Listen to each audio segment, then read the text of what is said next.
Hello students, सुश्री classes में आपका स्वागत है। अब हम आज 11th क्लास के बिजनेस स्टडी का फर्स्ट चैप्टर का अगला वाला पोर्शन पढ़ेंगे। अगला वाला पोर्शन है उद्योगों का महत्व। हमने पिछले वाले पार्ट में देखा था कि उद्योग क्या है, कितने प्रकार के होते हैं, और अब हम देखेंगे कि उद्योगों का महत्व क्या है। तो पहला है प्राकृतिक संसाधनों का उपयोग, यानी उद्योगों की स्थापना के साथ ही प्रत्येक देश में जो संसाधन प्रकृति द्वारा दिए गए हैं उन सभी संसाधनों का उचित उपयोग हो जाता है और मानव का कल्याण होता है। दूसरा है रोजगार के अवसर। तो उद्योगों की जैसे ही स्थापना होती है तो देश के नागरिकों के लिए रोजगार के अवसर उपलब्ध होते हैं और रोजगार प्राप्ति के बाद देश में शांति बनी रहती है। फिर तीसरा है आय में वृद्धि। आय में वृद्धि यानी हमारी जो प्रति व्यक्ति आय है और राष्ट्रीय आय है, इसमें देश की राष्ट्रीय आय और प्रति व्यक्ति आय में उद्योगों के कारण वृद्धि होती है। आय बढ़ती है तो प्रति व्यक्ति आय बढ़ने पर जीवन स्तर में भी वृद्धि होती है और राष्ट्रीय आय बढ़ने पर राष्ट्र का विकास बहुत अच्छे से हो जाता है। फिर है नवीन आविष्कार। उद्योगों की स्थापना के साथ ही नए नए आविष्कार होने लगते थे। उद्योगों से संबंधित आविष्कार या उद्योगों को और विकास की ओर ले जाने के लिए जो नवीनतम आविष्कार किए जाते हैं उसके लिए भी लोग प्रेरित होते हैं और नए नए आविष्कार करते हैं। फिर है उपयोगिता का सृजन। उद्योगों की स्थापना से प्रकृति द्वारा दी गई वस्तुओं की उपयोगिता में वृद्धि हो जाती है, क्योंकि मनुष्य क्या करता है, उद्योग के माध्यम से जो प्रकृति द्वारा प्राप्त संसाधन है उनमें अपने बुद्धि को का उपयोग करके इस प्रकार की वस्तुओं का निर्माण करते हैं जो लोगों के किसी कार्य के लिए संतुष्टि प्रदान करने का कार्य करते हैं। फिर है विदेशी मुद्रा। विदेशी मुद्रा यानी जब उद्योग अधिक मात्रा में होते हैं तो हमारे देश में बना हुआ माल भी दूसरे देशों में जाता है और जब हमारे देश का माल बाहर जाता है तो हमको विदेशी मुद्रा की प्राप्ति होती है। तो जितने ज्यादा उद्योग होंगे उतने ज्यादा निर्यात किए जाएंगे और निर्यात ज्यादा होंगे तो हमारे देश की विदेशी मुद्रा बढ़ जाएगी। फिर है पूंजी का निर्माण। तो जब उद्योगों में लाभ होता है तो वो पूंजी जमा कर ली जाती है। लाभ को व्यवसायी या तो और किसी व्यवसाय में लगाता है, नहीं तो कुछ राशि को वो भविष्य को देखते हुए जमा करके रखता है और जब वो बैंकों में ज्यादा जमा होती है तब वो दूसरे व्यवसायों के लिए उपयोग में लाई जाती है। तो इस प्रकार से जमा कर करके पूंजी का भी निर्माण होता है। और फिर व्यापार के सहायकों का विकास, यानी व्यापार में जिन जिन तत्वों की सहायता मिलती है, जैसे यातायात हो गया, संचार हो गया, बीमा है, बैंक है, ये व्यापार के सहायक तत्व हैं और इन सहायक तत्वों का भी विकास होता है। जब व्यापार का विकास होगा तो सहायक तत्वों का भी विकास होगा। अब हम देखते हैं आगे वाणिज्य का आशय। तो हमने ये देखा था कि व्यवसायिक क्रियाओं के दो भाग बताए गए थे, उद्योग और वाणिज्य। उद्योग हम पढ़ चुके हैं, अब हम देखते हैं वाणिज्य का क्या आशय है। तो वाणिज्य का अर्थ है वस्तु उत्पादन से अंतिम उपभोक्ता तक पहुंचाने संबंधित समस्त कार्य वाणिज्य कहलाते हैं। यानी किसी भी एक कारखाने में वस्तु बनी और उस वस्तु को बनने के बाद बनाना, उसको पैक करना, उसको गाड़ियों में लोड करना और रिटेल दुकानों तक पहुंचाना।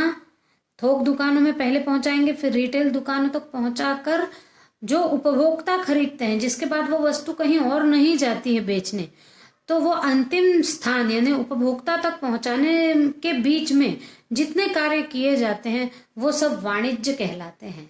और वाणिज्य से व्यापार संभव है, यानी ये सारे कार्य होंगे तो ही व्यापार हो सकेगा। यानी किसी भी माल का बनना, माल का लोड होना, पैक होना और दुकानों तक जाना और दुकानदारों द्वारा बेचना, ये तभी संभव है जब वाणिज्य हो।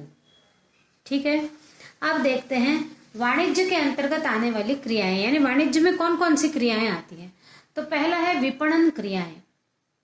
विपणन क्रियाओं के अंतर्गत आता है उत्पादक से उपभोक्ता तक माल को पहुंचाना। विपणन करना यानी अपने माल को उपभोक्ता तक, यानी पहले क्या होगा, कारखाने में माल बना, माल पैक हुआ और पैक होकर वो पहले डीलर के पास पहुंचेगा, माल डीलर लेंगे और फिर डीलर फुटकर विक्रेताओं को वो माल देंगे और फिर फुटकर विक्रेता उपभोक्ताओं को वो माल बेचेंगे। तो ये सारी क्रियाएं विपणन के अंतर्गत आती है।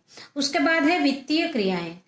वित्तीय क्रियाओं के अंतर्गत बैंक संबंधी सारी क्रियाएं आती है। यानी अब मान लो नहीं, व्यापारी के पास पैसा नहीं है तो वो लोन लेगा बैंक से, लोन लेना या फिर जो लाभ है उसको बैंक में जमा करना, निकालना, ये सारी क्रियाएं वित्त से संबंधित क्रियाएं हैं, ये भी वाणिज्य के अंतर्गत आती हैं। उसके बाद तीसरा है सेवा क्रियाएं, बीमा, संचार और परिवहन। संचार परिवहन के बिना तो कार्य चल ही नहीं सकता व्यापार का।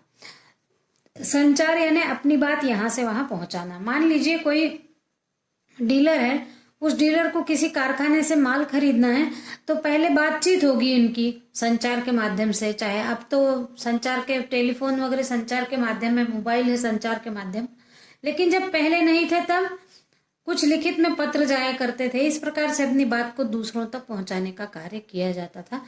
तो संचार और परिवहन, बात हो गई, किसी डीलर ने इतने पेटी माल भेजने कह दिया, पर वो माल जाएगा कैसे जब तक कोई गाड़ी ना आएगी, गाड़ी चलाने वाला भी साथ में हो, लोड और अनलोड करने वाले भी साथ में हो, तब फैक्ट्री से माल लोड होगा और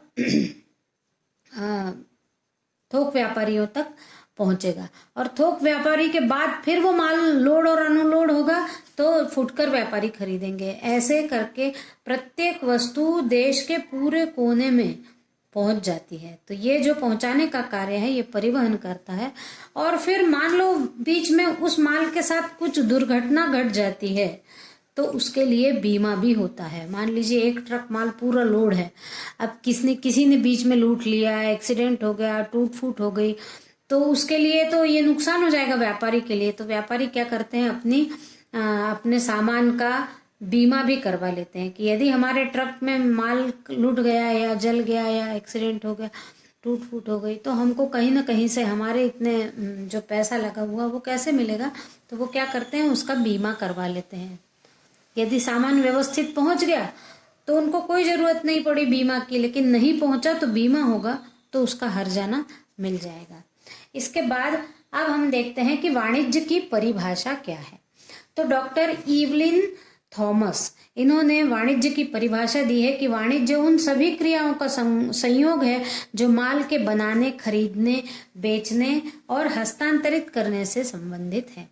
यानी वाणिज्य उन सभी क्रियाओं को कहा जाता है, संयोग है, सभी क्रियाओं का संयोग है, यानी एक जुड़ा हुआ रूप है जो माल को बनाने, खरीदने, बेचने और हस्तांतरित करने से संबंधित है। हस्तांतरित करने का मतलब है एक हाथ से दूसरे हाथ पहुंचाना। अब यहाँ पर एक शॉर्ट में दिया गया है C=T+A। C यानी कॉमर्स, कॉमर्स यानी वाणिज्य, T यानी ट्रेड, ट्रेड यानी उद्योग। तो ये जो C है, कॉमर्स जो है वो ट्रेड और ऑक्सिलरीज टू ट्रेड यानी व्यापार के जो उद्योगों के सहायक तत्व जो है व्यापार के, वो मिलकर, और ट्रेड और ऑक्सिलरीज टू ट्रेड, ये दोनों मिलकर कॉमर्स बनाते हैं यानी वाणिज्य बनाते हैं। तो इसका एक शॉर्ट सा फॉर्मूला है C=T+A। आज के वीडियो में इतना ही। Thank you.